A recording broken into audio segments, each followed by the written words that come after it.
5ஆம் பாகத்தை நாம் இன்னைக்கு பார்க்க இருக்கிறோம். தேவபக்தி உள்ளவர்களுடைய அடையாளங்கள் என்ன என்பதை நாம் பார்த்து கொண்டு வருகிறோம். முதலாவது, தேவபக்தி உள்ளவர்கள் தங்களுடைய சொந்த குடும்பத்தை தேவனுக்கு பயப்படுகிற பயத்தில் நடத்துவார்கள் அப்படின்னு பார்க்கிறோம். அப்போஸ்தலர் 10:2. இரண்டாவது, தேவபக்தி உள்ளவர்கள் தேவனுடைய சமூகத்துக்கு அதிகமான மரியாதை கொடுப்பார்கள் என்று அப்போஸ்தலர் 10:24 பார்க்கிறோம். மூன்றாவது, தேவபக்தி உடையவருடைய அடையாளம் மிகுந்த தான தர்மங்களை செய்வார்கள் என்பதை நாம் பார்க்கிறோம். அப்போஸ்தலர் 10:2. நான்காவது, தேவபக்தி உள்ளவருடைய அடையாளம் எப்போதும் தேவனை நோக்கி, ஆங்கில புத்தகத்தில் போட்டிருக்கிறது, எப்போதும் தமிழில் இருக்குது, இங்கிலீஷில் கண்டினியூஸ்லி தொடர்ச்சியாக ஜெபம் பண்ணி கொண்டே இருப்பார்கள் அப்படின்னு எழுதப்பட்டிருக்கு. அப்போஸ்தலர் 10:12. போன வாரம் பார்த்தோம், தேவபக்தி உள்ளவர்களுடைய அடையாளம் ஆத்தும ஆதாயம் செய்கிறவர்களாக இருப்பார்கள். அப்போஸ்தலர் 10:24. இன்றைக்கு 2 காரியத்தை நாம் பார்க்க போகிறோம். இன்றைக்கு தேவபக்தி உள்ளவர்களுடைய அடையாளம் 6வது, தாழ்மை உள்ளவர்களாக இருப்பார்கள். அப்போஸ்தலர் 10:25. 7வது பாயிண்ட், தேவபக்தி உள்ளவர்களுடைய அடையாளம் உபவாசம் இருந்து ஜெபம் பண்ணுவார்கள். இதோடு இந்த செய்தியினுடைய ஒரு பெரிய செய்தியினுடைய காரியம் முடிவடைகிறது. 7 ஆசீர்வாதங்கள் கரங்கள் உயர்த்தி கத்தருக்கு தீபம். 7 பாயிண்ட்ஸ், 7 பூரணமான ஒரு எண். அதனால் 7 காரியங்களை உங்களுக்கு ஆண்டவர் சொல்ல கிருபை தந்திருக்கிறார். எனவே இந்த செய்தி ஆசீர்வாதமாக இருக்கும். அல்லேலூயா, ஆண்டவருக்கு மகிமை உண்டாகட்டும். இன்னைக்கு நாம பார்க்க போகிற முக்கியமான காரியம் தாழ்மை. தேவபக்தி உள்ளவர்கள் எப்படி இருப்பார்கள்? அவருடைய அடையாளம் என்னன்னா தாழ்மை உள்ளவர்களாக இருப்பார்கள். அப்போஸ்தலர் 10:24 வாசிப்பீங்க. அப்போஸ்தலர் 10:25 வாசிக்கும்படி அன்பாய் கேட்கிறேன். அப்போஸ்தலர் 10:25 வாசிக்க கேட்கிறோம். வசனத்தை கர்த்தர் படிக்கிறேன்.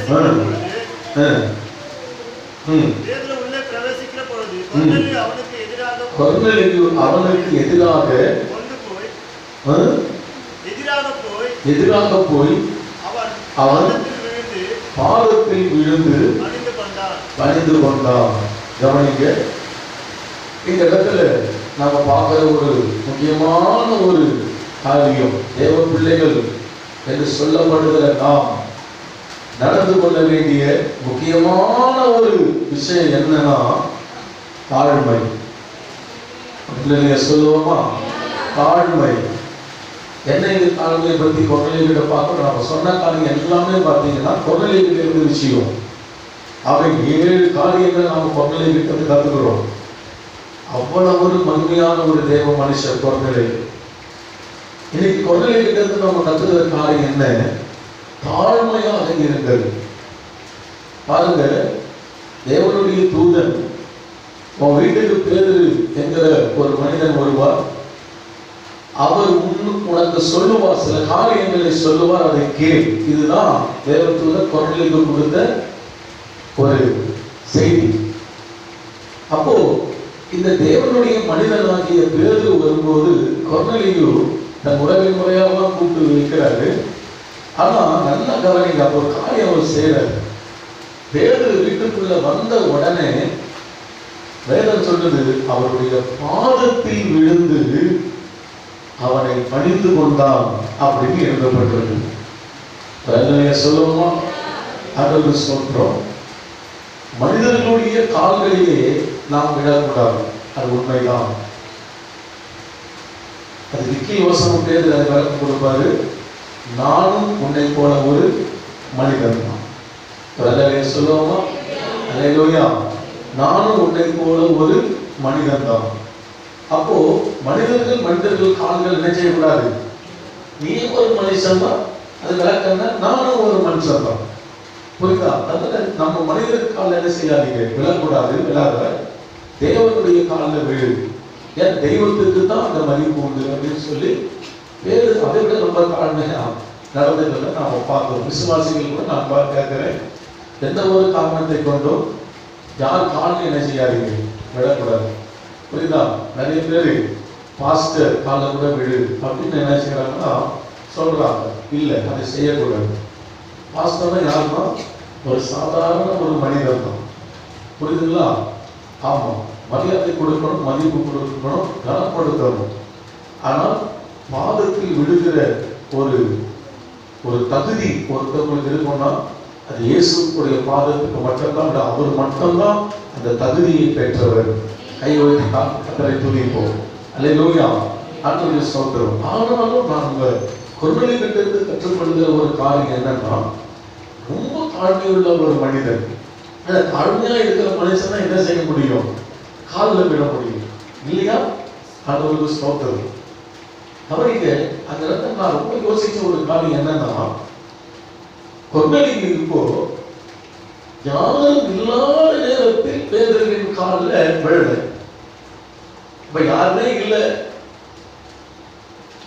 அந்த நேரத்துல ஒரு தேவ மனிதன் நம்ம வீட்டுக்கு வராரு, காலில் விழுந்து அவ்வளவா அது யாருக்கும் தெரிய போறதில்லை. ஆனா கொர்நேலியு எப்படி எந்த சூழ்நிலையில் அவர் விழுறாருன்னா, அவருடைய மனைவி அங்க இருக்கிறார், அவருடைய பிள்ளைகள் அங்க இருக்கிறார், அவருடைய உறவினர்கள் நிறைய பேர் இருக்கிறாங்க, அவருடைய விசேஷ சிநேகிதர்கள் அங்க இருக்கிறார். அப்ப இவ்வளவு பேர் சூழ்ந்து அந்த இடத்துல இருக்கிறாங்க. அவங்களுக்கு முன்னாடி நான் கொஞ்சம் கூட இவங்கெல்லாம் இருக்கிறாங்களே ஒரு கூச்சம் என்ன அப்படிலாம் இல்லாம பேரு உள்ளே வந்த உடனே அப்படியே அவங்க அத்தனை பேர் முன்னாடியும் தன்னையே மறந்து என்ன செஞ்சிடறாரு, பேதுருவோட காலில் கொர்நேலியு விழுந்து விடுகிறத நம்ம பார்க்கணும். எவ்வளவு ஒரு தாழ்மை என்பதை கொஞ்சம் யோசிச்சு பாருங்க. உதாரணத்துக்கு இப்போ ஊழியக்காரர் வீட்டுக்கு வராரு, ஒரு பெரிய கூட்டம் வீட்டில் வச்சுக்கிறீங்க வைங்க. இப்போ உதாரணத்துக்கு நான் சொல்றேன், பேதுரு கொர்நேலியு எல்லாரும் நின்றுட்டு இருக்கிறாங்க. சற்று நினைச்சீங்க ஊழியக்காரர்களுடைய பாதத்துல சாஸ்தாங்கமா விழுறீங்க, யோசிச்சு பாருங்க எப்படி இருக்கும். அதவங்கள என்ன யோசிப்பாங்க, நானா இப்படி காலில் போய் நினைச்சுக்காங்க விழுதாங்க, இவருக்கு எவ்வளவு பெரிய ஆளு, புரியுதுங்களா? அப்படின்னு அநேக யோசிப்பாங்க. யோசிக்கிறதுக்கு ஒரு வாய்ப்புகள் உண்டு. ஆனா கொர்நேலியு அதை பத்தி நான் சிந்திக்கவே இல்லை. அப்படி என்ன செஞ்சுட்டாரு, காலில் பாதத்தில் விழுந்து வணங்கினான்னு எழுதப்பட்டிருக்கு. ஸ்தோத்திரம். இது எதை குறிக்குது? மனுஷன் காலில் விடக்கூடாது, அது உண்மைதான். ஆனா கொர்நேலியு கிட்ட தாழ்மை இருக்கிற இந்த விஷயத்திலிருந்து நாம பார்க்க முடியுது. சொல்றது உங்களுக்கு புரியுதுங்களா? கர்த்தருடைய பிள்ளைகள், இயேசுவினுடைய பிள்ளைகள் என்று சொல்லிக் கொள்ளுகிற நாம், சொல்லப்படுகிற நாம், நம்முடைய வாழ்க்கையிலே தேவ பக்தியினுடைய அடையாளம் என்னன்னா தாழ்மையை நடந்து கொள்ளும். புரியுதுங்களா? அந்த தாழ்மை மிக முக்கியம். இதுல கொர்நேலியுடைய அந்த வேலையினுடைய காரியம் பார்த்தீங்கன்னா, அவர் ஒரு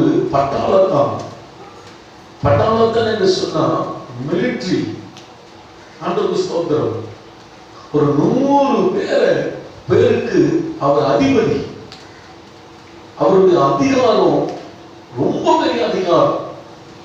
ஒரு சாதாரணமான ஒரு வேலை செய்யல. அவர் ஒரு பெரிய போஸ்டிங்ல இருக்கிறவர், ஒரு பெரிய அதிகாரத்தில் இருக்கிறவர். 100க்கு அதிபதியாகிய இந்த கொர்நேலியு அவருடைய அதிகாரத்தை நம்ம அப்போஸ்தலர் 10ஆம் அதிகாரத்தில் பார்க்க முடியாது. ஆனா இது மத்தேயு 8ஆம் அதிகாரத்துல நாம பார்க்கலாம். 100க்கு அதிபதி என்கிற ஒரு மனிதனை குறித்து நாம் அங்க பார்க்கலாம். படிங்க, மத்தேயு 8ஆம் அதிகாரம் 8ஆம் வசனம் 9ஆம் வசனத்தை ஒருவர் வாசிக்க கேட்கலாமா? மத்தேயு 8ஆம் அதிகாரம், எல்லாம் பைபிள் எடுத்துப்போம். 8ஆம் அதிகாரம் 8ஆம் வசனம் 9ஆம் வசனம். இங்க ஒரு 100க்கு அதிபதியை குறித்து நாம இங்க பார்க்கிறோம். 100க்கு அதிபதி பிரதியுத்தரமாக, ஆண்டவரே நீங்க என் வீட்டுக்குள்ள பிரவேசிக்க நான் பாத்திரன் அல்ல. ஒரு வார்த்தை மாத்திரம் சொல்லு, அப்பொழுது என் வேலைக்காரன் சுத்தமாவான்.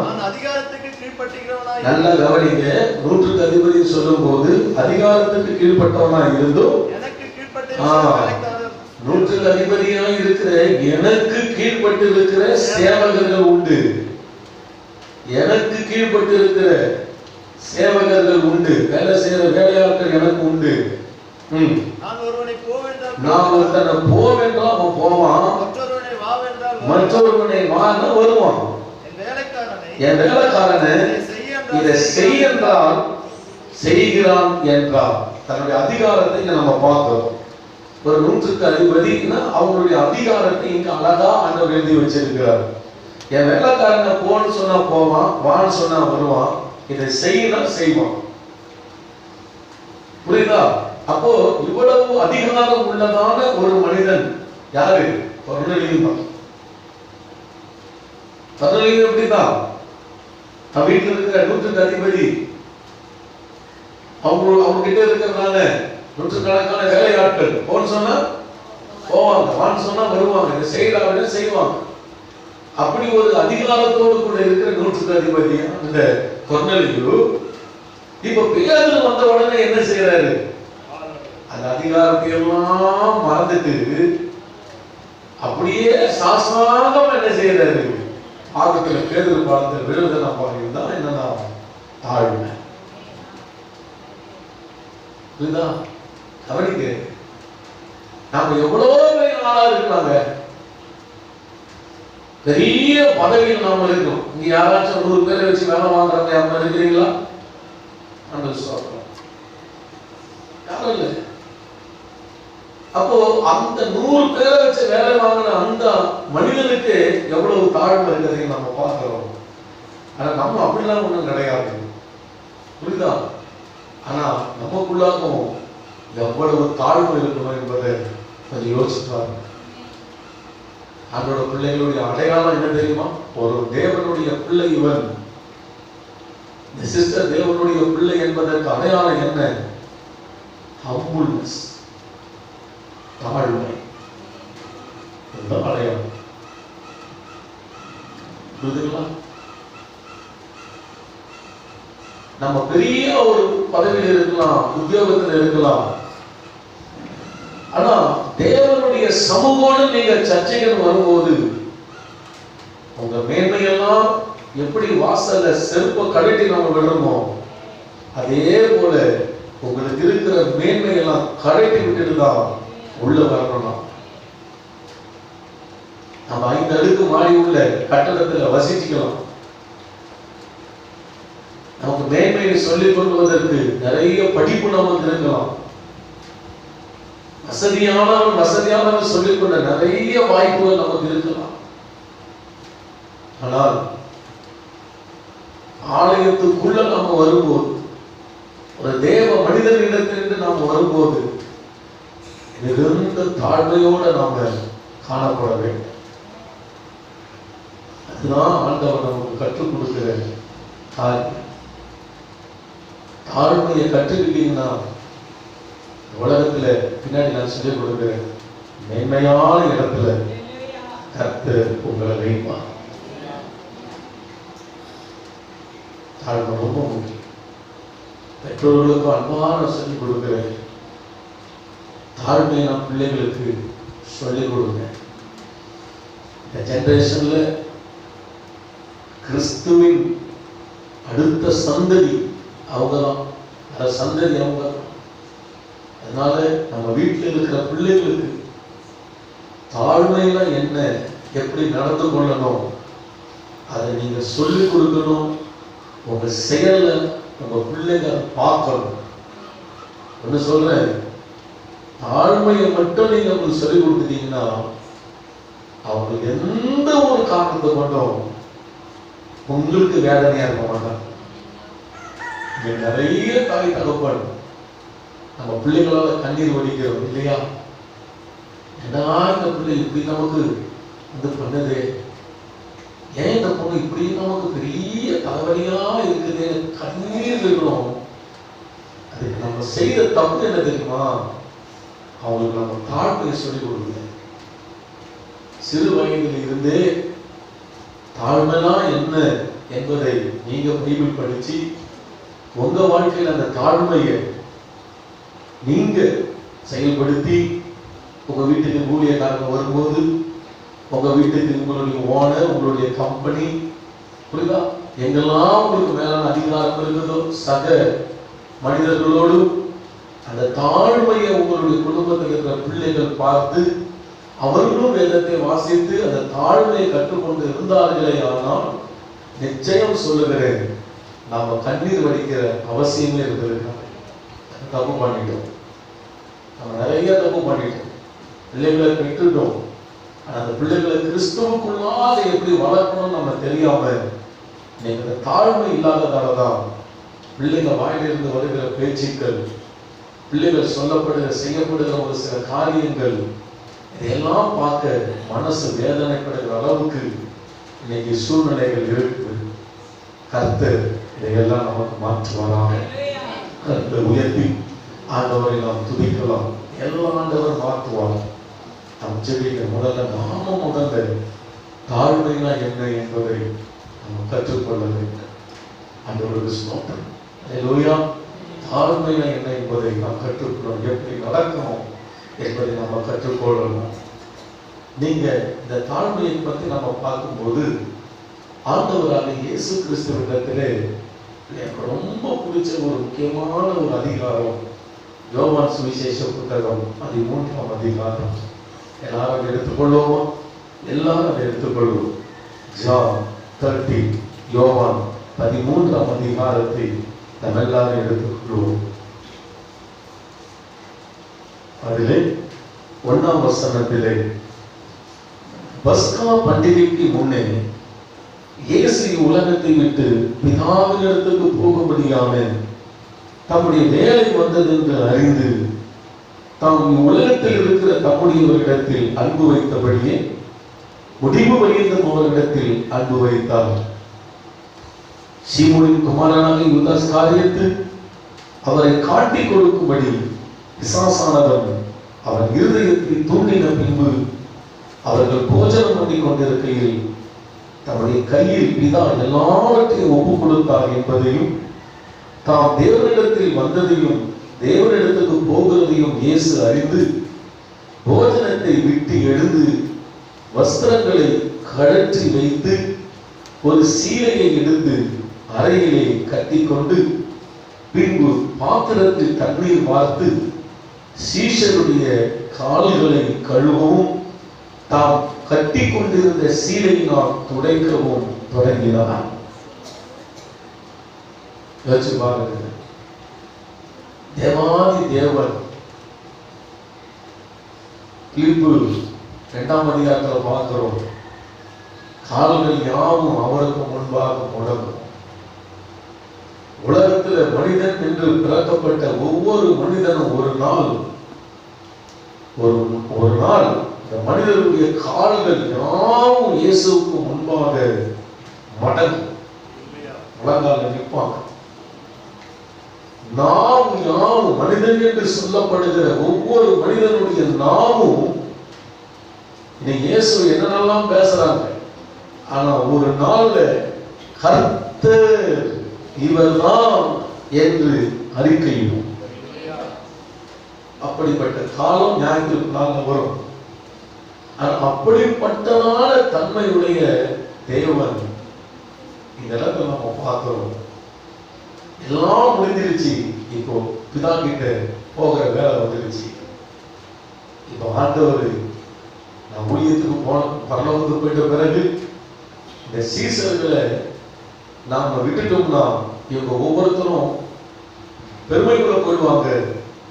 அதனால இவங்களுக்கு தாழ்மன என்ன என்பதை கற்றுக் கொடுக்கணும்னு சொல்லி தாம் ஒரு முன் உதாரணமா இருக்கணும்னு சொல்லி ஆண்டவர் என்ன செய்யறாருன்னா கொஞ்சம் கூட அவங்க எதிர்பார்க்கல. 12 சீசர்களை உட்கார வைத்தார். அதுல யூதாசும் ஒரு ஆளு. புரியுதுங்களா? ஆண்டவர் என்ன செய்யறார்? தன்னுடைய வஸ்திரங்களை கழற்றி வைத்து விட்டு ஒரு சீலையை எடுத்து போட்டிருக்குது. ஆங்கிலத்தில் டவல் போட்டு, ஆங்கிலத்தில் போட்டிருக்குது டவல். புரியுதா? அந்த டவலை எடுத்து இடுப்புல கட்டி கொண்டார் இயேசு. இது எதை குறிக்குது? டவல் யார் கட்டுவாங்கன்னா வேலைக்காரங்க தான் எஜமானுக்கு முன்னாடி டவல் கட்டிட்டு இருப்பாங்க. அப்போ ஆண்டவர் பெரிய தேவன், கால்கள் யாவும் முடங்கும், நாவியாவும் கர்த்தர் இவனால் அறிக்கை செய்யப்படக்கூடிய அந்த உன்னத தேவன், மகிமையான ராஜா, இரவும் பகலும் பரிசுத்தர் பரிசுத்தர் பரிசுத்தர் துதிக்கிற தூதர்கள் நடுவில் இருக்கிற ராஜா, 7 முத்திரைகளை உடைக்க ஒருவரே அதிகாரம் பெற்ற ராஜா இன்னைக்கு ஒரு டவலை கட்டிக்கிட்டு என்ன செய்யறாரு? சீசர்களுடைய முன்னாடி நின்று அவங்க காலெல்லாம் என்ன செய்யறார்? தண்ணி ஊற்றி கழுவுறார். ஆண்டவர் இந்த சீசர்கள் ஏற்றுக்கொண்டார். ஆனா ஆண்டவர் சொன்னாரு, இதை ஏற்றுக்கொண்டுதான் ஆகணும். ஏன்னா நீங்களும் என்ன செய்யணும்? இந்த மாதிரி உங்களை மற்றவர்களுக்கு முன்னாடி தாழ்த்த வேண்டும். கைகளை உயர்த்தி ஆண்டவரை ஸ்தோத்திரம் பண்ணுவோமா? அப்போ சொல்றாங்க, ஆண்டவரும் போதகரும் ஆண்டவராய் இருக்கிறீர்கள், நீ போதகராய் இருக்கிறீர்கள். ஆண்டவர் சொல்றாரு, உண்மைதான் நீங்க சொல்றதெல்லாம். ஆண்டவரும் போதகருமாய் இருக்கிற நானே உங்கள் கால்களை கழுவினது உண்டானால் நீங்களும் ஒருவர் காலை ஒருவர் கழுவ கழுவுங்க. கரங்களை உயர்த்தி ஆண்டவர் ஸ்தோத்திரம் பண்ணலாம். சபையா நல்லா கவனிக்கணும். அப்படின்னா என்ன? நம்ம தாழ்மையை வெளிக்காட்ட, பிறருக்கு முன்னாடி நம்ம தாழ்மை உள்ளவர்களாக நடக்கும். நம்ம எங்கெல்லாம் கர்த்தர் வச்சிருக்கிறாரோ அந்தந்த இடத்துலலாம் தாழ்மையின் குணத்தை நம்ம வெளிக்காட்டோம். தாழ்மையா நடிப்பது போல அல்ல, உண்மையாகவே தாழ்மையா இயேசு நீர் இருந்தீரே, அதே போல நானும் உண்மை போல ஒரு மனிதனாய் நான் மாறணும். இயேசுவே, நான் என்னை தாழ்த்துகிறேன் என்று சொல்லி சக விசுவாசிகள் முன்பாகவும், சக சகோதரிகளுக்கு முன்பாகவும், சக சகோதரர்களுக்கு முன்பாகவும் உங்களை தரை மட்டும் தாழ்த்துகிறீர்கள் என்று சொன்னால் நிச்சயமாய் சொல்லுகிறேன், கர்த்தர் உங்களை மேன்மையாக எழுப்பார்.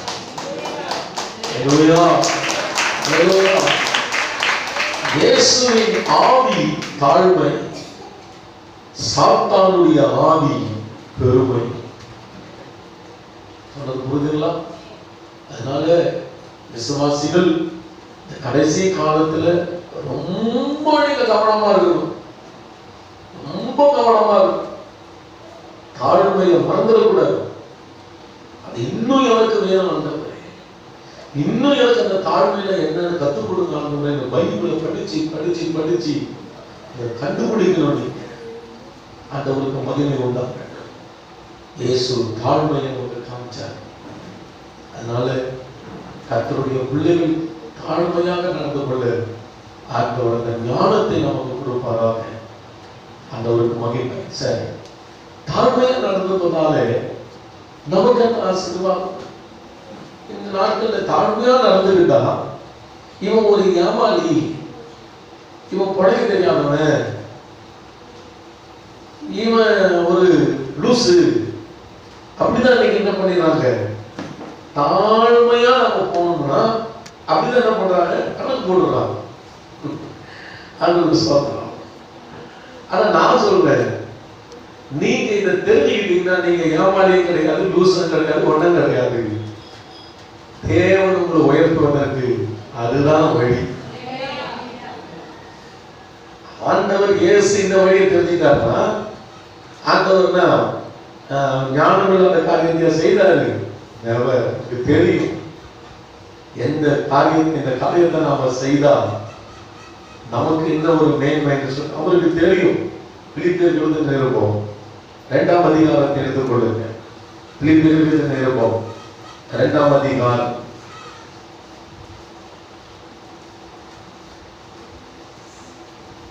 எடுத்துட்டீங்களா? பிலிப்பியர்கள் 2ஆம் 6ஆம் வசனம் தெரிகிறது, படிக்கிறேன். அவர் தேவனுடைய ரூபமாய் இருந்தும் தேவனுக்கு சமமாக இருப்பதை கொள்ளையாடின பொருளாக எண்ணாமல். இயேசு யாரு? இயேசு யாருங்க? தேவனுடைய ரூபம். அப்படின்னா என்ன? தேவன் அவர் யாரு? தேவனுக்கு சமம். தேவனுக்கு சமம். ஆனா இந்த பூமிக்கு அவர் வரும்போது அதை அவர் என்ன செய்யல? சிந்தையில் வைக்கவில்லை. மாறாக அவர் எப்படி நடந்தாரு? அவர் மனுஷ ரூபமாய் காணப்பட்டு, இந்த பூமிக்கு இயேசு வந்து மனுஷ ரூபம் எடுத்து காணப்பட்டு, அவருடைய லைஃப் ஸ்டைல நீங்க பாருங்க. மரண அடிமையின் 7ஆம் வசனம், தம்மை தாமே, அவர் தேவனுடைய ரூபமாய் இருந்து தேவனுக்கு சமமாய் இருப்பது கொள்ளையாடின பொருளாக எண்ணாமல் தம்மை தாமே வெறுமையாக்கி அடிமையின் ரூபம் எடுத்து மனுஷ சாயலானார். அவர் மனுஷ ரூபமாய் காணப்பட்டு சாவர வரைக்கும் மரண பரியந்தமும், அதாவது சிலுவையின் மரண பரியந்தமும் கீழ்ப்படிந்தவராகி தம்மை தாமே தாழ்த்தினார். இயேசு இந்த பூமியில வாழ்ந்த போது என்னைதான் தெரிந்து கொண்டாரு? எதை தெரிஞ்சு கொண்டாரு? தாழ்மையா வாழ்வதெல்லாம் தெரிஞ்சு கொண்டாரு. தேவ பிள்ளைகளே, அவர் ஒண்ணு ஏமாளி கிடையாது. புரியுதுங்களா? இன்னைக்கு பெருமையா நடந்துக்கிறவங்க யாரு சொல்லுங்க? ஏமாளிகள். அவங்க ஏமாளி. நிறைய ஆசீர்வாதத்தை இழந்து போயிடுறாங்க. கர்த்தருடைய பிள்ளைகளே, குடும்பம் நடத்துற சகோதரிமார்களே, சகோதரர்களே, உங்களை தாழ்த்துங்க. உங்க குடும்பத்துல உங்களை தாழ்த்துங்க. நீங்க என்ன நினைச்சுக்கிறீங்க? அப்படியே பெருமையா நாம இருக்கணும் இல்ல. எந்த அளவுக்கு நீங்க உங்களை தாழ்த்துறீங்களோ அந்த அளவுக்கு கர்த்தர் உங்களை மேன்மையா வைப்பார்.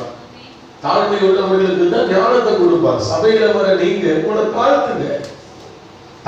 ஞானம் வேணும், ஞானம் வேணும்னு ஜெபிக்கிறீங்க. ஞானம் யாருக்கு தெரியுமா? தாழ்மை உள்ள ஒரு இடத்துலதான் ஞானமான சிந்தை இருக்கும். நீங்க பாருங்க, பெருமையா இருக்கிறவங்க பாருங்க, எல்லாமே செய்யற வேலை தான் மூலதனமான வேலை செய்வாங்க, மாட்டிப்பாங்க. ஆனா தாழ்மையா இருக்கிறவங்க கிட்ட சிந்தனை சரியா இருக்கும், கரெக்டா இருக்கும் அவங்க செய்யறது எல்லாமே. அப்போ ஆண்டோட பிள்ளைகளே, இயேசு ஒன்னும் ஏமாளி.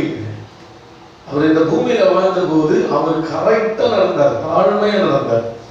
அப்போ அந்த தாழ்மை பார்க்கிற மனுஷங்க கண்ணு முன்னாடி அவர் ஏமாளி, அவர் பாவம் அப்படி இப்படி நீ என்ன பண்ணாங்க? அவர் தலைமையில கூட என்ன பண்ணாங்க? ஏறி போனாங்கன்னா என்ன அர்த்தம்? சிலுவையில் அறைந்தாங்க. கேப்பான் போல ஒருத்தரும் இல்லைன்னு சொல்லி அவர் சிலுவையில் அறையறாங்க, காரியம் உணர்றாங்க, எல்லா காரியத்தையும் என்ன பண்றாங்க? சரி, கேட்கறதுக்கு ஒரு ஆள் இருக்கிறாங்களா? இயேசுவே யாரும் கிடையாது. புரியுதுங்களா? அப்போ இதனால இவரு சிலுவையில இருந்து கேட்க ஒருத்தரும் கிடையாது அப்படின்னு இவங்க நினைச்சுக்கிட்டு இருக்கிறாங்க. ஆனா நல்லா கவனிங்க, என் வேதம் என்ன சொல்லுதுன்னா 9ஆம் வசனத்துல இயேசுக்கு தெரியும் தாழ்த்தினாதான் மகிமைன்னு சொல்லி 8ல பார்த்தோம் கடைசி வார்த்தை, தம்மை தாமே தாழ்த்தினார். 9ஆம் வசனம், ஆதலால் தேவன் எல்லாவற்றுக்கும் மேலாக அவரை உயர்த்தி. நான் அதான் சொல்றேன், மனிதர்கள் நம்மளை பத்தி என்ன பேசுவாங்க?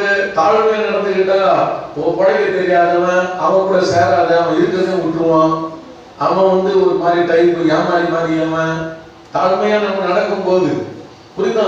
அப்படிதான் நம்மள என்ன செய்வாங்கன்னா மனிதர்கள் பார்ப்பாங்க. விட்டு கொடுக்கிறது இதெல்லாம் யார் செய்யறது? தாழ்மையா இருக்கிறவங்க தான் செய்ய முடியும். புரியுதா? ஆனா நல்லா அவங்க பார்வைக்கு முன்னாடி நாம ஒரு மாதிரி இருக்கிற மாதிரி தான் தெரியுது. ஆனா கர்த்தருக்கு முன்பாக பிதாவாகிய தேவன் என்ன செய்யறாரு தெரியுமா? அந்த தாழ்மை நபரதான் இயேசுவை உயர்த்தினது போல நம்மையும் ஆண்டவர் உயர்த்தி நடத்துவார். அல்லேலூயா! இல்ல சத்தமா ஆண்டவருக்கு அல்லேலூயா சொல்லுவோம். அல்லேலூயா! தாழ்மையா இருங்க. உங்களுக்கு உயர்வு வேணுமா? தாழ்மையா இருங்க. கீழே விழணுமா? ஒண்ணும் இல்ல, பெருமையா இருக்கு. பெருமையா இருந்த கீழே விழுந்துரும். லூசிபர் ஆகிய இந்த தூதன் சிங்காசனத்துக்கு முன்பாக, தேவனுக்கு முன்பாக நிற்க வைக்கப்பட்டவர், தேவனை ஆராதிக்கிற ஒரு பெரிய ஒரு அபிஷேகத்தோடு கூட இருந்தவர் லூசிபர். அதனால அவர் செய்த காரியம் என்ன? கவனிங்க, தேவனுக்கு சமமானவர் இயேசு. ஆனா கொள்ளையாடின பொருளாதாரம் என்ன?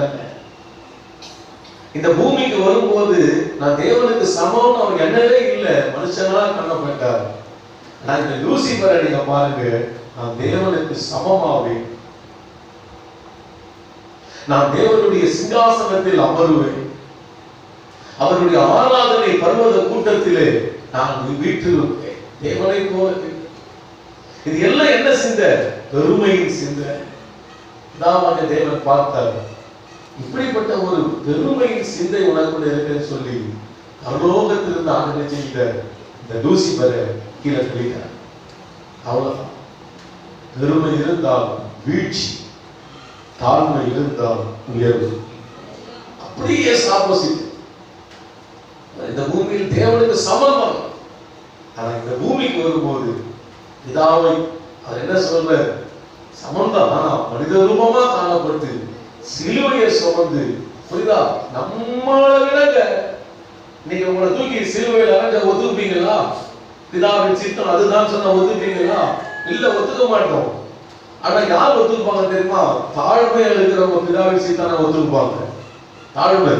அப்போ இயேசு அந்த அளவுக்கு என்ன செய்யறார்? பிதா சித்தம் அதுவா இருந்ததால பிதாவுக்கு தன்னை தாழ்த்தினார். ஆனா இந்த லூசிபர் என்ன செய்யறான்? பிதாவுக்கு மேல நான் சிங்காசனத்துல அவர் சிங்காசனத்துல உட்கார பண்றான். சொல்றது உங்களுக்கு புரியுதா? பார்த்தாரு தேவன் தள்ளி கட்டிங்க. எல்லாம் ஒண்ணு புரிஞ்சுக்குங்க, நம்ம பெருமையா நடந்துக்கிட்டோம்னா அது யாருக்கும் நஷ்டம் கிடையாது, அது உங்களுக்கு தான் நஷ்டம்.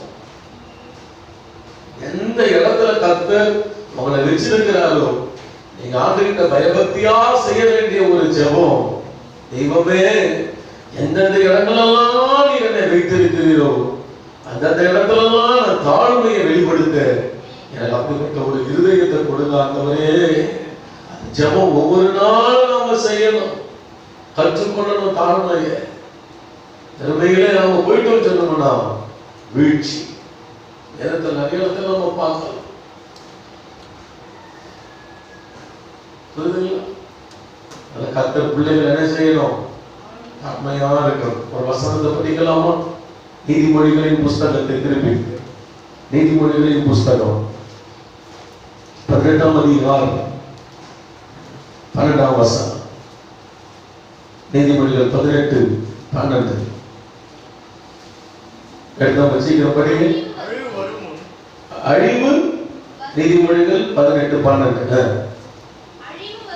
அழிவு வரும் முன் மனுஷனுடைய இருதயம் இருமாப்பாய் இருக்கும், மேன்மைக்கு முன்னானது தாழ்மை.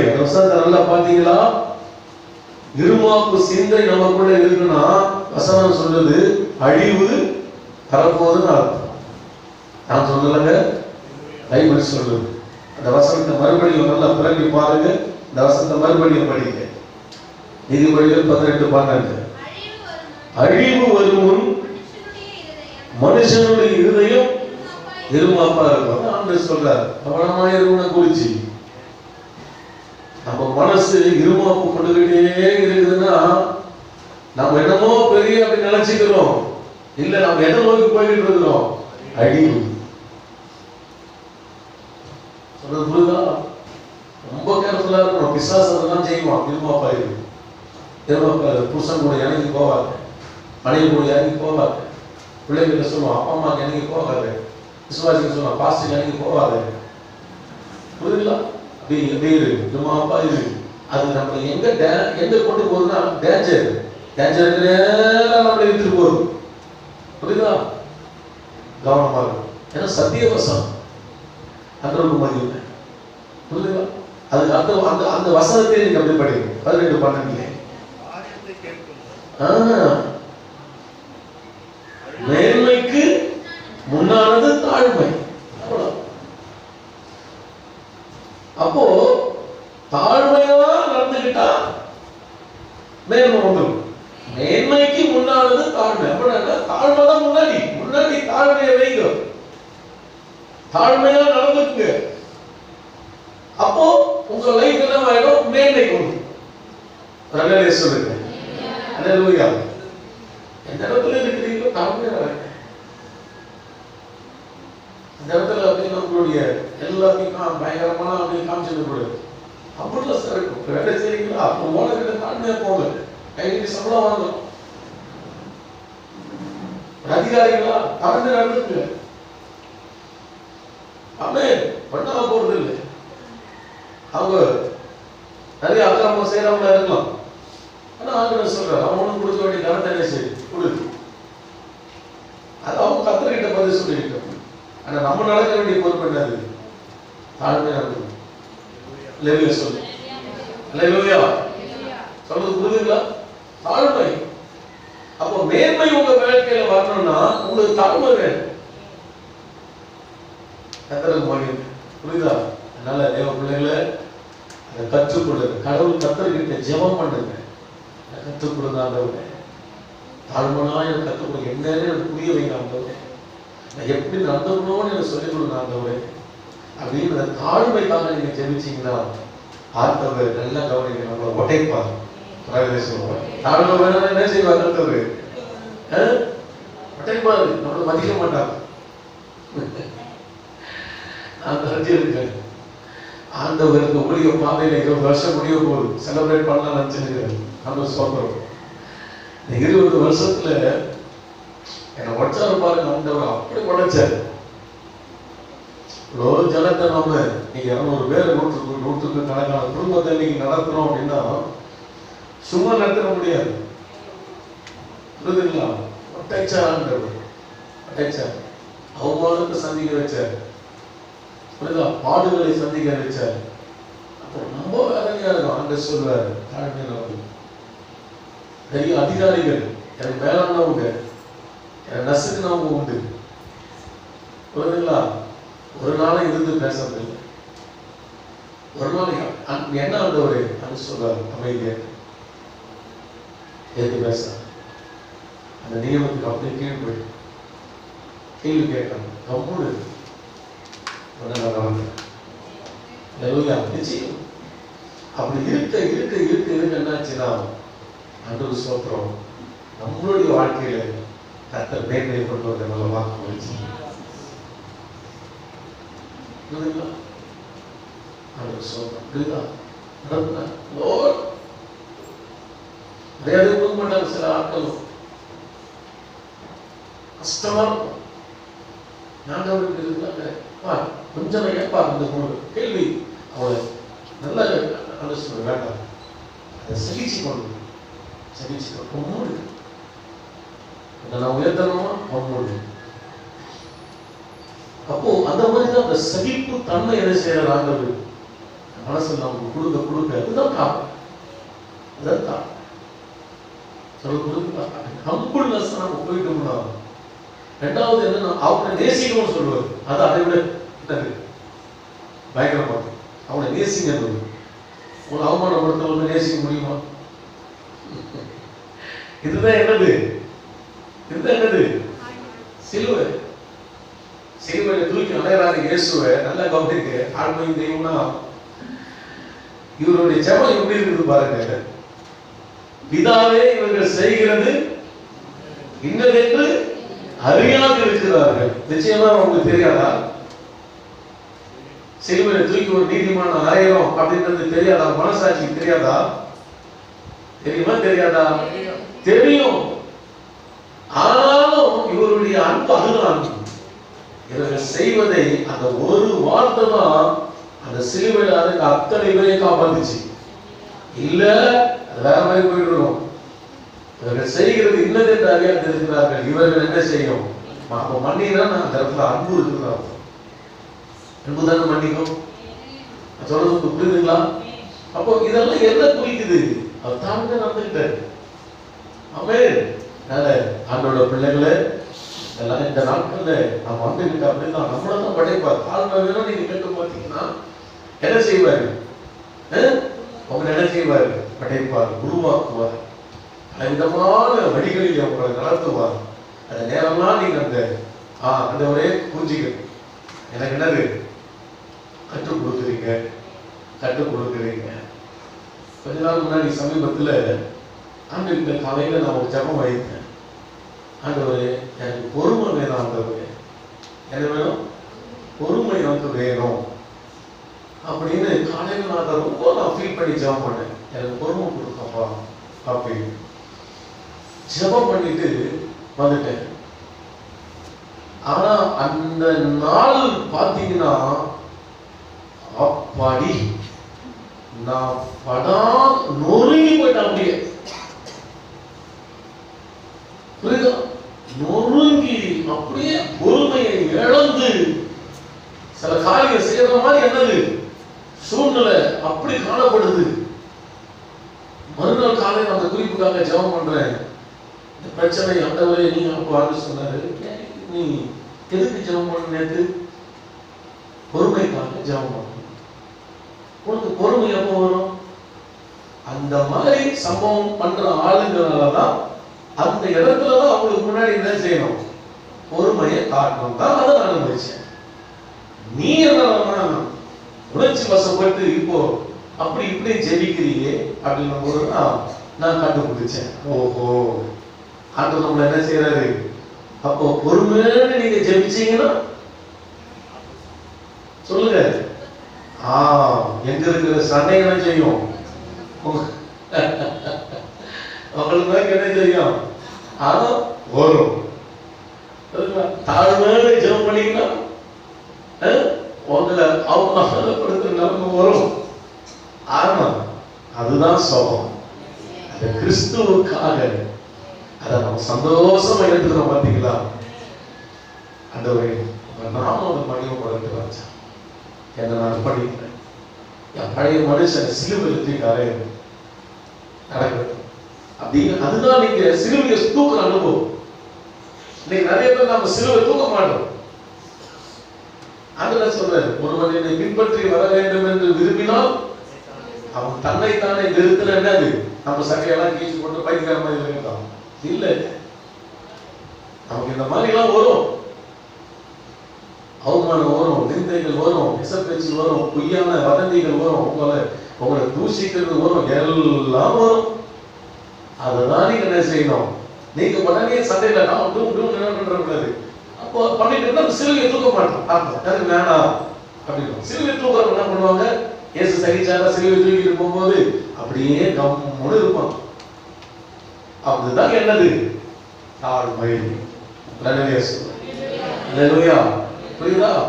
ஆமா. மாமியார் என்ன சொன்னாங்கன்னா என்ன பண்ணக்கூடாது? சிலுவை தூக்குறவங்க சொல்லுங்க, சிலுவைனா சோத்திரம் சோத்திரம் சோத்திரம் சோத்திரம். அவ்வளவுதான்.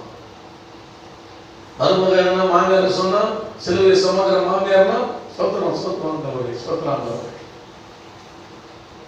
சுற்றி இருக்கிறவங்க ஏதாவது சொன்னா சோத்திரம் சோத்திரம். சத்தமா இதெல்லாம் இப்படி நாம நடந்துக்கிட்டோம்னா என்ன நடக்கும்? ஆட்டோமேட்டிக்கா இயேசுவை போல நீங்க மாறுறீங்கன்னு அர்த்தம். அவங்க சொல்ற கவனிங்க, நீங்க உலகம் இயேசுவை பார்க்க ஆசைப்படுது. பார்க்க முடியுமா? இயேசுவை பார்க்க முடியுமா? பார்க்க முடியுமா? முடியாதா? ஜீவனுள்ள தேவனாகிய இயேசுவை பார்க்க முடியாது. ஆனா நான் சொல்றேன், பார்க்க முடியும். எப்படின்னா உங்க ரூபத்தில் அவங்க பார்க்க முடியும். அல்லேலூயா. ஆமாங்க. இன்னைக்கு ஆத்துமான எல்லாம் ரொம்ப சிம்பிள்ங்க, ரொம்ப சிம்பிள். எப்படி தெரியுமா? நம்ம இயேசுவை ஜனகாரங்களை பார்த்தாங்க, கட்சிக்கு போறாங்க, இவங்களுடைய கேரக்டர்லாம் வித்தியாசமா இருக்குது, இவங்களுடைய லைஃப் ஸ்டைல் வித்தியாசமா இருக்குது அப்படின்னு நம்ம பார்த்தாங்கன்னு வச்சுங்களேன், கண்டிப்பா சொல்றேன் இயேசுவை ஏற்றுக்கிட்டு ஆட்டோமேட்டிக்கா வந்துருவாங்க. இன்னைக்கு இயேசுவை வெளிக்காட்டுற ஒரு ஆளா நம்ம இருக்கணும். அந்த இயேசுவை வெளிக்காட்டுற தம்பி என்ன பண்ணிக்கிட்டு இருக்கீங்கப்பா? அந்த கும்பல் அப்படியே வாங்க, ஃப்ரெண்ட்ல வந்து உட்காரு, செஞ்சுட்டு இருக்க எப்படி? இயேசுவை என்னது? இயேசுவை சொல்லுங்க, என்னது? வெளிக்காட்டணும். ஆமென். தாழ்மை நாம் என்ன செய்யணும்? வெளிக்காட்ட வேண்டும். அப்ப ஆட்டோமேட்டிக்கா ஜனங்க என்ன செய்வாங்க? உங்களை பின்தொடர்ந்து வருவாங்க. கரங்களை உயர்த்தி கருத்துல குதிப்போமா? ஃபர்ஸ்ட் ஆஃப் ஆல் தொழில்கிட்ட நம்ம என்ன கற்றுக்கிட்டோம்? ஏதாவது ஃபேக்டரி தேவபக்தி உள்ள ஒரு மனுஷன், தேவபக்தி உள்ள ஒரு மனிதனிடத்தில் இருந்து வெளிப்படுவது என்ன? தாழ்மை வெளிப்படும். ஆமென். அடுத்ததாவது உபவாசம். படிங்க. அப்போஸ்தலர் நடவடிக்கைகள் புஸ்தகம் 10ஆம் அதிகாரம் 7வது பாயிண்ட் 30ஆம் வசனம். அப்போஸ்தலர் 10ஆம் அதிகாரம் 30ஆம் வசனம். 10:30. அதற்கு கொர்நேலியு 4 நாளைக்கு முன்னே இந்நேரத்திலே நான் உபவாசித்து 9ஆம் மணி நேரத்தில் வீட்டிலே ஜெபம் பண்ணி கொண்டிருந்தேன். அப்பொழுது பிரகாசமுள்ள வஸ்திரம் தரித்த மனுஷன் ஒருவன் எனக்கு முன்பாக நின்றான். போதும். கொர்நேலியு பேதுருகிட்ட சொல்ற வார்த்தைங்க, இந்த வார்த்தையை நல்லா கவனிங்க. அதற்கு கொர்நேலியு 4 நாளைக்கு முன்னே இந்நேரத்திலே நான், கொர்நேலியுவாகிய நான், தேவபக்தி உள்ளவன் என்று சொல்லப்படுகிற நான் உபவாசித்து 9ஆம் மணி நேரத்தில் என் வீட்டிலே ஜெபம் பண்ணி கொண்டிருந்தேன். வெறும் ஜெபம் கிடையாது. என்ன ஜெபம்? சத்தமா சொல்லுங்க சிஸ்டர், சொல்லுங்க சிஸ்டர். என்ன சிஸ்டர் நீங்க எழுதணும்? நீங்க தேவபக்தி உள்ளவர்கள் அப்படின்னு நாம சொல்லிக்கிறோம். நாம தேவபக்தி உள்ளவன் அப்படின்னா உங்ககிட்ட என்ன வெளிப்படும்? சொல்லுங்க, என்ன இருக்கும் உங்ககிட்ட? நல்ல உபவாசம் எடுப்பீங்க பிரதர். நான் தேவபக்தி உள்ளவன் சொல்றீங்க பிரதர். அப்போ உங்ககிட்ட என்ன கண்டிப்பா வெளிப்படும்? என்ன இருக்கும்? உபவாசம் இருக்கும். எழுதுறீங்களா? கேளு, பைபிள் வச்சு கேளுங்க. கண்ணாடி என்ன சொல்ற? பைபிள் எப்பவுமே கண்ணாடி. நம்ம முன்னாடி என்ன செய்யும்? நம்ம தோட்டத்தை காட்டும். ஆவிக்குரிய வாழ்க்கையை நமக்கு முன்னாடி வசனம் நமக்கு காட்டும். அவசியம் எழுதுறீங்களா? கொர்நேலியு நல்ல தேவபக்தி உள்ள ஒரு மனுஷன். ஆனால் அந்த மனிதனுடைய அடையாளம் என்ன? He take fasting, உபவாசத்தை எடுத்த ஒரு மனிதனாக காணப்படுகிறார். அப்போ தேவ பிள்ளைகளே, சபைக்கு வரீங்க, நீங்க உபவாசம் எடுக்கிறீங்களா? வச்சு பாருங்க. இப்போ சபையில 21 நாள் உபவாச ஜெபம் நடக்குது. சபையில நூற்றுக்கணக்கான குடும்பங்கள் இருக்கிறோம். ஆனா எல்லாம் நாம என்ன சொல்றோம்னா, நீங்க சொன்னா போயிச்சுப்பீங்க, நம்ம தேவபக்தி உள்ளவன நம்ம நினைச்சுக்கிறோம். என்ன நினைக்கிறோம்? தேவபக்தி உள்ளவன் தேவபக்தி நம்ம நினைக்கிறோம். ஆனா தேவபக்தி உள்ளவர்களுடைய அடையாளம், 7வது அடையாளம் என்ன? உபவாசம். வச்சு பாருங்க. ஆஸ்டர் சொல்றாரு அப்படி இல்லப்பா, கண்டிப்பா இல்ல. வசனம் சொல்லு, வசனம் காட்டு, காட்டு வசனம். நீ பார் இருக்கிறியா, நீ பார் இப்படி இருக்கிறியா, உன்னை வசனம் காட்டு. நான் காட்டுறேன், வசனம் காட்டு. இன்னைக்கு திருச்சபை நல்ல கவனிங்க, ஜெயம் எடுக்கிற ஒரு சபையாக நீங்க இருக்க வேண்டும் என்றால் நான் சொல்லி கொடுக்கிற ஒரு ரகசியம், நீங்க உபவாசம் எடுக்கிற விசுவாசிகளாக இருக்கணும். கரவுயர்த்தி அந்த ஸ்தோத்திரம். ஃபாஸ்டிங் எடுக்கணும் பிரதர். ஒரு வாலிப பையன் ஃபாஸ்டிங் எடுக்கணும். ஒரு வாலிப பெண் பிள்ளை உபவாசம் எடுக்கணும். புருஷன், மனைவிமார்கள், சிறு பிள்ளைகள் ஃபாஸ்டிங் எடுக்கணும். உபவாசம் எடுத்து ஜெபம் பண்ணணும். அப்பதான் நீங்க அணுவுள்ள விசுவாசிகளாக இருக்க முடியும். 3 வேளையும் 365 நாள் வருஷத்துக்கு. இந்த 365 நாள் வயிற்றுக்குள்ள பிரியாணியும் சாம்பாரும் காரக்குழம்பும் குருமாவும் உள்ள போய்கிட்டே இருந்துச்சுன்னா என்ன ஆகும்? சொல்லுங்க. உடம்பு போத போத போத போத போட்டு, புரியுதா? 100 வயசு வேண்டிய ஆளு கொடுக்கும் கிழக்கும் உள்ள சேர்ந்து, புரியுதா? சீக்கிரமா பரலோகமே என் சொந்தமே அப்படி பாடுற மாதிரி ஆகிடக்கூடாது. ஃபாஸ்டிங் போட்டீங்கன்னா உடலுக்கு ஆரோக்கியம். கைவழி கத்தரை துதிக்கும். அன்று சோதரம். சில வேளை மிருகங்கள் கூட பாருங்க, ஒரு நாள் சாப்பிடாது. நீ என்ன வச்சு பாருங்க, அது சாப்பிடாது. ஒரு சில நாள்ல சாப்பிடாது.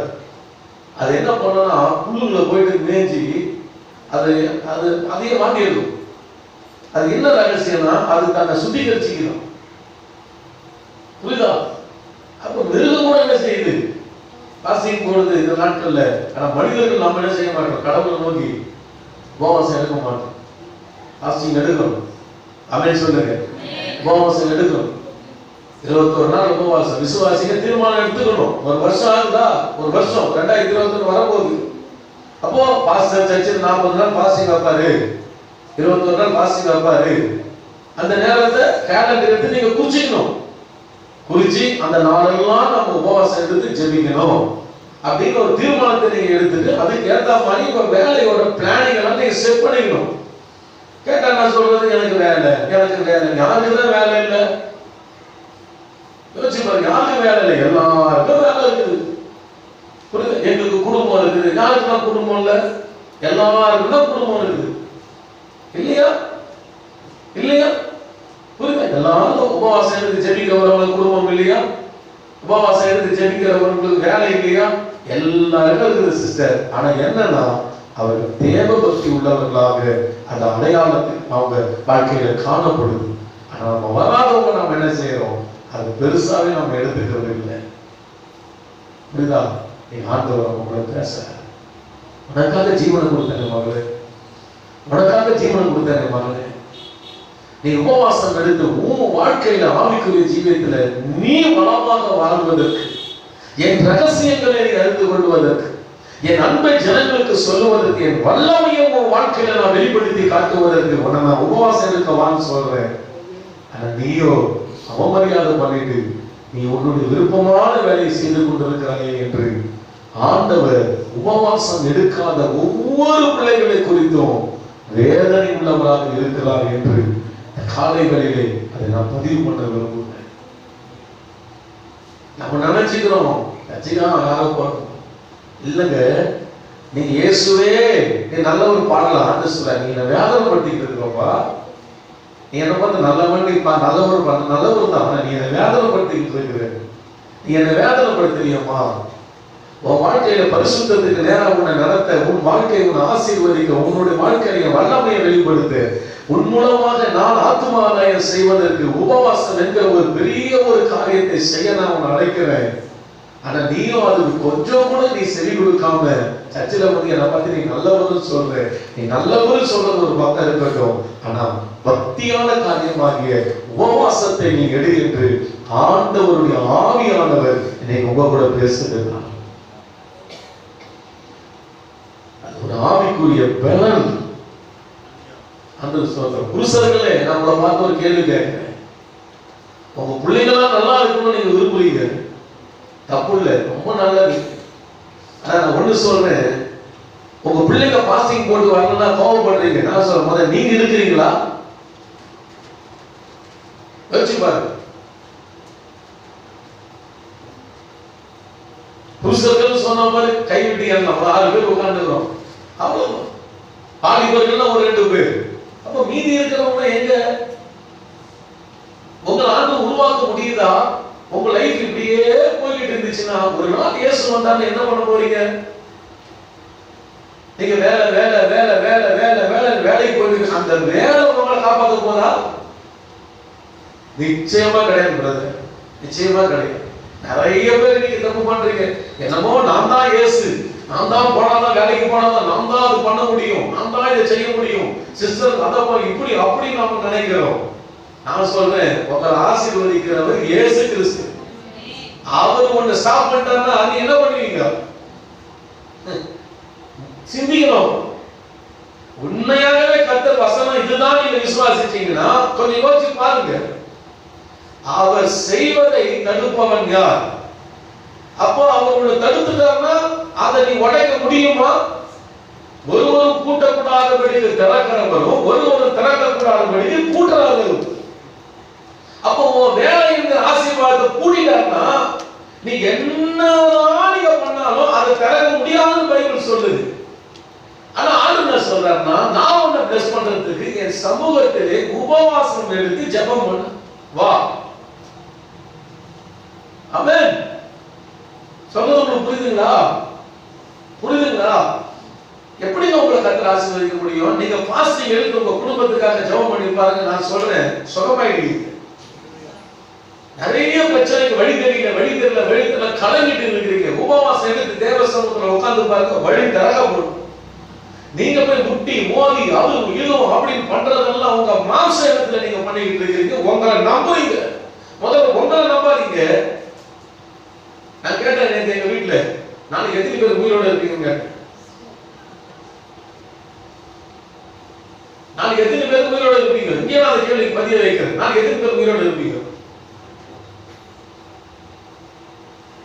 ஆனா பயங்கரமா நம்மதான் என்னமோ அப்படியே அப்படியே அப்படி பண்றோம், ஓடுறோம் உலகம் அப்படி பண்றோம்.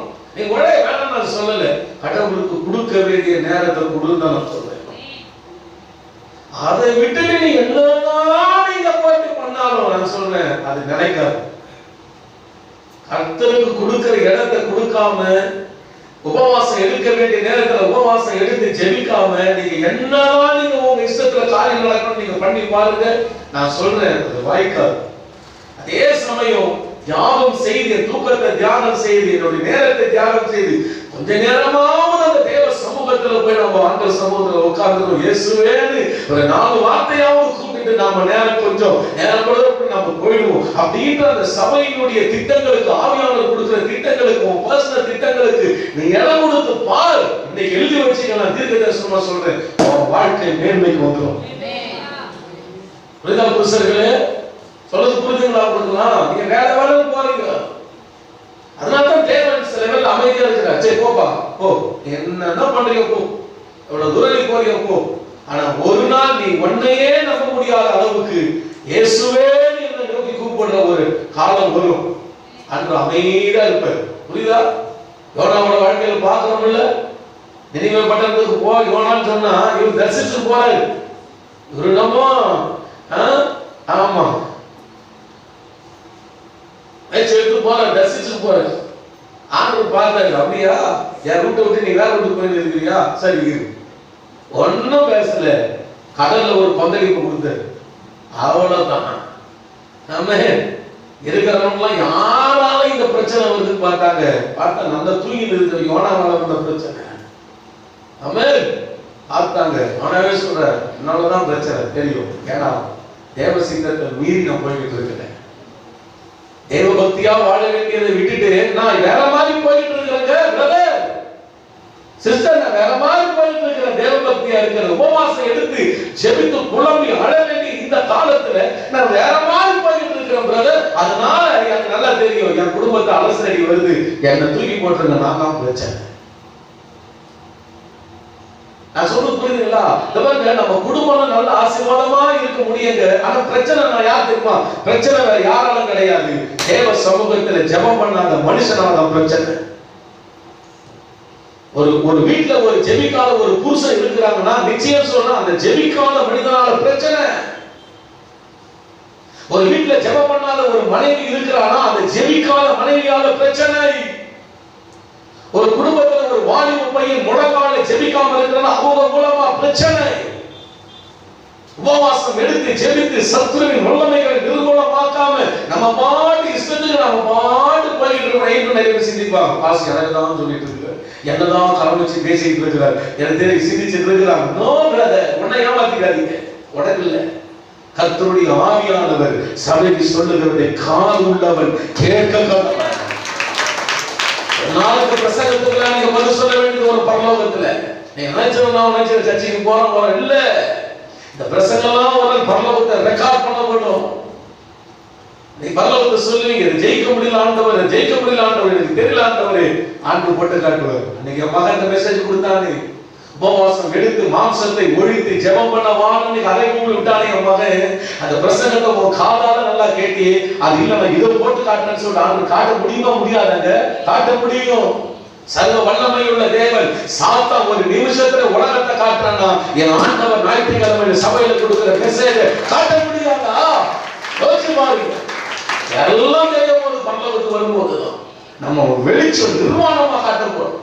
நாம் செய்த செயல்கள் எல்லாமே அதுதான் சொல்லலாம். நீங்க என்ன செய்ய போறீங்க அன்று சொல்வாரு. ஏழுக்கு நீ சர்ச்சைக்கு போன ஒரு நாள் பக்தியான காரியத்தை ஒண்ணு கூட நீ செய்யலையே, நீ போக வேண்டிய இடம் வேலைன்னு சொன்னா அந்த நேரத்தை என்ன பிரதர் பண்ணுவீங்க?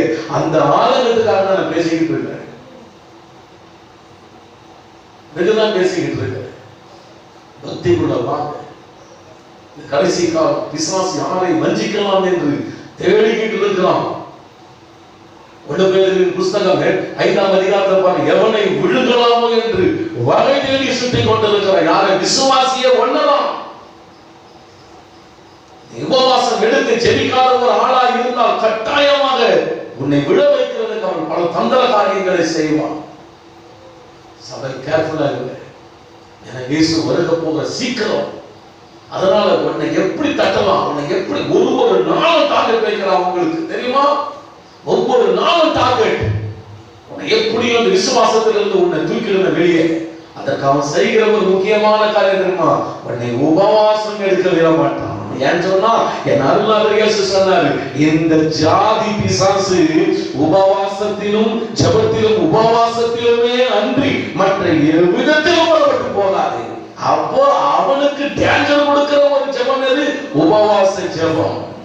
இதை நீ பண்ணிட்டா எனக்கு டேஞ்சர் சொல்லிதான் நிறைய பேரை நீங்க என்ன செஞ்சிடலாம், வாசிங்களா வேணாம்ப்பா வேண்டாம், நீ சுகமா தூக்கு, நீ உன் வேலையை பாரு. சொல்றது புரியுதா? நீ ஜெயம் எடுக்க முடியாதுன்றத இயேசு வரும்போது அவ்வளவுதான். கீழே அவளுக்காக கை கொட்டி திட்டு பத்தியா, உன்னை ஸ்டாப் பண்ணதே இதுக்குதாங்க. அம்மா உன்னை உபவாசத்துக்கு போவான்னு ஸ்டாப் பண்ணது ஏன்னா நீ உன்னை உபவாசம் போனா நீ சரியா வந்துடும் எனக்கு தெரியும். அதனாலதான் உங்களுக்கு பல டெக்னிக்கல் எல்லாம் காமிச்சு உன்னை ஸ்டாப் பண்ணிட்டேன். இப்படி வருகைக்கு போக முடியல, அவ்வளவுதான் முடிஞ்சிருச்சு. வருகை வந்து எடுத்து கொள்ளப்பட்ட சாப்டர் க்ளோஸ். இன்னொரு முறை இயேசுவே என்னை கூப்பிட்டு வாங்க வாங்கன்னா நோ நோ நோ நோ முடியவே முடியாது. அந்த நேரத்துல கண்ணீர் வடித்து அந்த நேரத்துல புலம்பி ஒன்னாக போது கிடையாது. சொல்ல போனா அந்தி கிறிஸ்துவின் கையில சிக்கப்பட்டுருவோம். புரியுதா? அந்த மாதிரி அபாயத்துக்கு போக கூடாதுன்னு சொல்லித்தான் முழங்கால முழங்கி கதறுவோம். உபவாசம் எடுக்கணுமே, வாலிப பிள்ளைகள் முழங்கால நிக்கணுமே, இந்த காலத்துல வாலிப பெண் பிள்ளைகள் முழங்கால நிக்கணுமே, புருஷர்கள் முழங்கால நிக்கணுமே, பெண்கள் முழங்கால நிக்கணுமே, வயதான முதியவர்கள் முழங்கால நிக்கணுமே, சிறு குழந்தைகள் முழங்கால நிக்கணும். ஆண்டவரே உபவாசம் எடுத்து கதறணுமே என்று சொல்லி ஜெபம் பண்ணிட்டு இருக்கிறோம். கர்த்தர் பேசுறார் உங்ககிட்ட. உபவாசத்துக்கு ஒப்புக்கொடுங்க. சபையில் நடக்கிற உபவாசம் மட்டுமல்ல, 2001 நம்ம போகிறோம். சபையா தீர்மானம் எடுக்கணும். தனியா ஒரு ரூம்குள்ள போங்க, ஒரு 3 நாள் ஃபாஸ்டிங் பிரேயரை நியமிச்சுக்கீங்க, நியமிங்க. இப்படிதான் நம்ம காலத்தை ஓட்டணும். இப்போதைக்கு காலம் கிடையாது. அப்போதுல இருந்தே ஆதியில் இயேசு காலத்துல இருந்தே என்னது இதனாலும் கற்றுக் கொடுத்து வருகிறார். இப்ப இன்னும் காலம் சமீபமாயிடுச்சு. அதனால சிஸ்டர் பிரதர்ஸ் பிள்ளைகளை கவனிங்க. அப்பா அம்மா கிட்ட சொல்லு, அம்மா நீங்க உபவாசம், எனக்கு இன்னைக்கு சாப்பாடு வேண்டாம், இன்னைக்கு எனக்கு சாப்பாடு வேண்டாம், தனியா ஆண்டு கிட்ட போய் ஜெபம் பண்ண போறேன் அப்படின்னு சொல்லி 2001 உனக்கு ஆசீர்வாதமா இருந்தா ஒரு நாளாவது 2 நாளாவது 3 நாளாவது தேவ சன்னிதானத்துல விழுந்துக்கட ஒரு எதிர்காலம் எப்படிங்க ஆசீர்வாதமா இருக்குன்னு பார்க்கலாம். ஆசீர்வாதமா ஒரு எதிர்காலம் அமைஞ்சிடும். இன்னைக்கு நிறைய பேர் நம்ம செய்ய மாட்டோம். என்னமோ சர்ச்சைக்கு வர போறோம். நெவர். இந்த ஸ்பீட்ல நீங்க போயிட்டு இருந்தீங்கன்னா சபை வருகைக்கு எடுத்துக்கொள்ள முடியாது என்பது உணர்ந்து நான் சொல்றேன். இந்த ஸ்பீட்ல நீங்க போயிட்டு இருந்தீங்கன்னா முடியாது. ஆண்டவருக்கு ஸ்தோத்திரம். நான் சொல்றேன் பிரதர், கவனிங்க. வெள்ளம் வருதுங்க, வெள்ளம் வருது, வரட்டும் வெள்ளம் அப்படின்னு மொல்லமா அண்ணால போட்டுக்கிட்டு நினைப்பியா இல்ல ஓட்டம் முடிச்சு ஓடுவியா? சொல்லுங்க சொல்லுங்க. இன்னைக்கு நிறைய பேர் ஆவிக்குரிய ஜீவியத்துல அண்ணால தான் போறோம். வரும்போது வெள்ளம் அத்தனை சித்தம். நேற்று கூட ஒரு சொப்பனத்தை நான் கண்டேன், அதை நான் சொல்ல இப்ப நான் விரும்பல. புரியுதா? வெள்ளம் வருது, பயங்கரமான வெள்ளம் வருது. ஆண்டவருக்கு ஸ்தோத்திரம். பிள்ளைங்களை காப்பாற்றுறதுக்கு ஓடணும். நான் வெள்ளம் வருது. ஆமா, நல்ல கவனிங்க. இயேசுவோட வருகை சமீபம். இனி நடக்க போகிற பயங்கர அந்தி கிறிஸ்துவின் காலம் கிட்ட நெருங்குது. ஒண்ணு நெருங்குது. ஜாக்கிரதையா இருக்கிற ஆளு ஓட்டத்தை பிடிப்பான். ஆவிக்குரிய ஜீவியத்துல என்ன செய்யணும் ஏது செய்யணும் என்ற ஓட்டத்தை பிடிச்சு ஓடுவான். ஆனா ஜாக்கிரதை இல்லாத ஆளு ஆம மாதிரி நகர்ந்துட்டு போவான். வெள்ளம் வந்து ஓடிக்கிட்டு போயிடும். பக்கத்துல இருக்கிற மாதிரி கேட்க, நீங்க ஆமையா இல்ல ஓடுற வீராங்கனையா வீரனா? கேளுங்க, சும்மா கேளுங்க, தூக்கக்கூடாத பிரசங்கத்துல. அல்லேலூயா, ஆமென். ஆண்டவருக்கு ஸ்தோத்திரம். அதெல்லாம் உங்ககிட்ட தான் இருக்குது. நான் சொல்றது உங்ககிட்ட தான் இருக்குது. நீங்க 1000 பிரசங்கம் பண்ண பசங்க ஆமா தான் போனா ஒன்றும் பிரச்சனை இல்லை. மிஞ்சி பண்ணுவானா? என்ன ஒரு 30-40 வருஷம் பிரசங்கம் பண்ணுவானா? என் வேலையை முடிச்சு நான் போயிடுவேன். ஆனா உங்களுடைய நிலைமை தான் என்னது? கவனம். யோசிப்பீங்க, ஐயோ குரு பாஸ்டர் மாதிரி என்னது வாய்ப்பு வரலாமே. புரியுதா? அது சோத்திரம். அதை மேன்மை பற்றி நான் சொல்லல, அன்பா சொல்றேன். சபையில் இருக்கிற எல்லாம் பரலோகத்தை அவர் சன்னிதானத்தை தரிசிக்க வேண்டும். அதற்கு முக்கிய காரணம் 7 காரியங்களை கர்த்தர் பேசினார் இன்னைக்கு இந்த செய்தி மூலமாக. 1, தேவபக்தி உள்ளவர்கள் நீங்கள் உங்கள் குடும்பத்தை தேவபக்தியாய் நடத்துங்கள். 2, தேவபக்தி உள்ளவர்களாக இருக்கிற நீங்கள் தேவ சன்னிதானத்துக்கு மரியாதை கொடுங்கள். 3, தேவபக்தியாய் இருக்கிற நீங்கள் ஏழைகளுக்கும் வலியவர்களுக்கும் எளியவர்களுக்கும் திக்கற்ற பிள்ளைகளுக்கும் விதவைகளுக்கும் தான தர்மத்தை செய்யுங்கள். 4, தேவபக்தியாய் இருக்கிற நீங்கள் எப்போதும் தேவனை நோக்கி ஜெபம் பண்ணிக்கொண்டே இருங்கள். 5, தேவபக்தியாய் இருக்கிற நீங்கள் ஆத்தும ஆதாயம் செய்வதிலே கவனமாக இருங்கள். 6, தேவபக்தியாய் இருக்கிற நீங்கள் என்ன பண்ணி தாழ்மையாக இருங்கள். 7, தேவபக்தியாய் இருக்க விரும்புகிற நீங்கள் உபவாசம் எடுத்து ஜெபம் பண்ணுங்கள். இவைகள் எல்லாம் தேவபக்தி உள்ளவர்களுக்கு அடையாளம். இந்த அடையாளத்துல 1 உங்ககிட்ட இருக்கலாம், 6 காரியங்கள் இல்லாமல் இருக்கலாம், சிலர்கிட்ட 5 இருக்கலாம், சிலர்கிட்ட 3 காரியம் இல்லாமல் இருக்கலாம், சிலர்கிட்ட ஒண்ணுமே கூட இல்லாமல் இருக்கலாம். அவர்கிட்ட மன்றாடுவோமா? அதற்கு மன்றாடுவோமா? சிலர்கிட்ட 6 இருக்கலாம், 1 காரியம் இல்லாமல் இருக்கலாம். எல்லாம் எழுந்து நிற்போம், எழுந்து நின்று ஒப்பு கொடுப்போம். ஹல்லேலூயா. எல்லாம் ஒரு அர்ப்பணிப்பு நமக்கு வருவதாக. கர்த்தருடைய ஆவியானவர் சபையை சொல்லுகிறதை காதுள்ளவன் கேட்க கடவன். எல்லாரும் ஒப்பு கொடுப்போம், ஒப்பு கொடுப்போம், ஒப்பு கொடுப்போம். Thank you Lord, thank you Lord, thank you Lord. என்னை தருகிறேன், தருகிறேன் உம் கரத்தில், என்னை படைக்கிறேன், படைக்கிறேன் எல்லாரும் உம் பாதத்தில். உருவாக்குமே என்னை, உருவாக்குமே எல்லாரும் கண்டவரே. உருவாக்குமே என்னை, உருவாக்குமே. குயவனின் கையில் களிமண்ணா வளைந்து உருமாற்றும்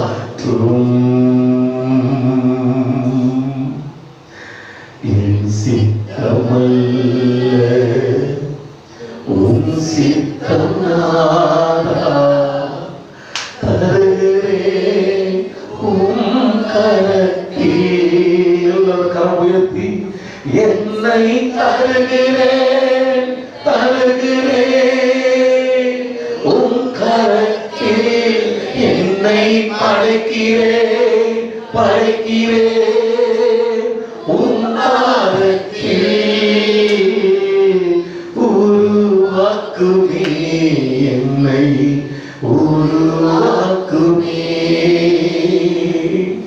நல்ல பிதாவே, தேவபக்தியினுடைய அடையாளம் என்ன என்று தேவபக்தியாய் நிறைந்த கொர்நேலியு வாழ்க்கையில் இருந்து அநேக மாதங்களாக அதில் இருக்கிற உள்ளான ஆழமான சத்தியங்களை நாட்களிலே சபை அறிந்து கொள்ள கண்களை திறந்ததற்காய் ஸ்தோத்திரங்களப்பா. இந்த செய்தியின் மூலம் அநேக தேவ பிள்ளைகள் தெய்வ பக்திக்குள்ளதாக வந்திருக்கிறார்கள் என்று விசுவாசித்து நான் உண்மை துதிக்கிறேன். தொடர்ந்து இந்த வார்த்தை இவர்களுக்குள்ளாக 30, 60, 100 பலம் கொடுத்து சபையில் இருக்கிற எல்லாரும் வெளி ஜனங்கள் பார்க்கும்போது இவர்கள் தேவ பக்தி இவர்களிடத்திலே நாங்கள் பார்க்கிறோம் என்று சொல்லி அவர்களும் தேவ பக்திக்குள்ளாக வர வேண்டும் என்கிற ஒரு வாஞ்சை உண்டாக்கத்தக்கதாக எங்கள் வாழ்க்கை அமைகிறதற்காய் ஸ்தோத்திரம். இந்த வார்த்தைகளை பொறுக்கி போடுகிற சாத்தானுடைய வல்லமைகளில் இயேசுவின் நாமத்தில் இப்பொழுதே கட்டிக்கொள்கிறோம். கர்த்தர் ஒவ்வொரு பிள்ளைகளையும் ஆசீர்வதித்து இது நன்மையும் உண்மையுமானது என்று உணர்ந்து இதயத்தில் ஏற்றுக்கொண்டு இவர்கள் இப்படி நடக்க ஒவ்வொருவருக்கும் கிருபை தந்தருளும். எங்கள் இரட்சகர் இயேசுவின் நாமத்தில் ஜெபிக்கிறோம் பிதாவே, ஆமென், ஆமென். எல்லாரும் சேர்ந்து சொல்லுவோம். என் ஆத்துமாவை கர்த்தரை ஸ்தோத்திரி, என் முழு உள்ளமே பரிசுத்த நாமத்தை ஸ்தோத்திரி. என் ஆத்துமாவை கர்த்தரை ஸ்தோத்திரி, கர்த்தர் செய்த சகல உபகாரங்களையும் மறவாதே. ஆமென், ஆமென். கர்த்தர் உன்னை ஆசீர்வதித்து காக்க கடவுள். கர்த்தர் தம்முடைய முகத்தை உன்மேல் பிரகாசிக்க பண்ணி உன்மேல் கிருபையாயிருக்க கடவுள். கர்த்தர் தம்முடைய முகத்தை உன்மேல் பிரசன்னமாக்கி உனக்கு சமாதானம் கட்டளையிட கடவுள். எல்லாரும் ஆமென் சொல்லுவோம். ஆமென். நம்முடைய கர்த்தராகிய இயேசுவின் கிருபை, பிதாவாகிய தேவனுடைய அன்பு, ஆவியானவருடைய அந்யோன்ய ஐக்கியம், சந்தோஷ சமாதான சுகம் இயேசு வருகிறவரை மனிதர்களோடு கூட என்றென்றைக்கு இருப்பதாக. எல்லாம் சொல்லுவோம். ஆமென், ஆமென். God bless you sisters, God bless you brothers. கர்த்தர் உங்களை ஆசீர்வதிப்பார். ஒருவரை வாழ்த்துங்கள். ஆண்டவர் கரம் கூட இருப்பதாக. ஆமென்.